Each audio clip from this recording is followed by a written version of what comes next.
savez, ce qui... Bonjour. Je m'appelle Nina et je viens de Kerala. Yes.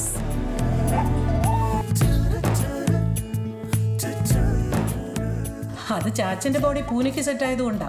ഞാൻ വിചാരിച്ചു സംസ്കൃതം ഇയാൾ എന്നെ പഠിപ്പിക്കുന്നു. ഗ്യാസിൽ തിളപ്പിച്ചാലോ? ദേ ആരോ വന്നിട്ടുണ്ട്. ഒരു വിഷയം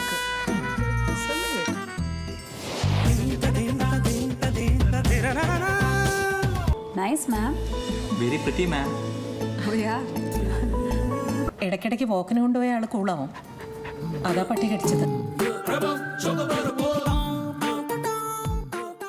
അത്രയും നാൾ അറിയുന്ന ആള് കല്യാണം കഴിയുമ്പോൾ വേറൊരാളായി മാറുന്നത് ഭയങ്കര സ്കേറിയാണ്. റൊമാൻസ് എന്താണെന്ന് അറിഞ്ഞിരുന്നെങ്കിൽ താൻ എന്നെ ഇങ്ങനെ ജഡ്ജ് ചെയ്യില്ല.